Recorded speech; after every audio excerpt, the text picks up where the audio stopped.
Hi friends, இன்றைக்கி மகா கந்த சஷ்டி விரதத்தின் 5ஆம் நாள் தொடங்கியிருக்கு. 48 நாள் விரத முறைப்படி பார்த்திங்கன்னா இன்றைக்கி 47ஆம் நாள் தொடங்கியிருக்கு. நாளைக்கு சூரசம்ஹாரம். ரொம்ப இன்ட்ரெஸ்டிங்காக இருக்குது.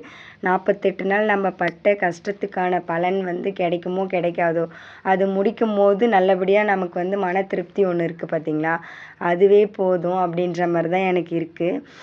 இப்போது இந்த மகா கந்த சஷ்டி விரதம் பார்த்திங்கன்னா, இப்போ ஒரு குழந்த ஒரு அம்மா கிட்ட ஒரு பொருள் வேணும்னு சொல்லிட்டு அடம் பிடிக்குது. எப்படின்னு பார்த்திங்கன்னா, நான் சாப்பிடாம இருந்து அந்த பொருளை வாங்கிட்டு தான் சாப்பிடுவேன் அப்படின்னு நம்ம அடம் பிடிக்கிற மாதிரி தான் முருகப்பெருமான்கிட்ட நம்ம ஒரு பிரார்த்தனையை வச்சுட்டு நம்மளுடைய வேண்டுதல் நிறைவேறுற வரைக்கும் நான் சாப்பிடாமல் இருப்பேன். அது ரொம்ப நாள் நம்மளால் இருக்க முடியாது இல்லைங்களா, அதனால் ஒரு 7 நாள் மட்டும் இருந்து அவர்கிட்ட அடம் பிடிச்சு நம்மளுடைய வேண்டுதலை நிறைவேற்றிக்கிறது. இல்லைனாலும் அவர் சாப்பிடாமலாம் நம்மளை இருக்க சொல்லலை. நாம் தான் ஒரு பொருளை இழந்து ஒரு பொருளை பெறணுன்றதுக்காக இந்த விரதத்தை கடைபிடிச்சிட்ருக்கோம். பிடிச்சிருந்தால் லைக் பண்ணுங்கள்.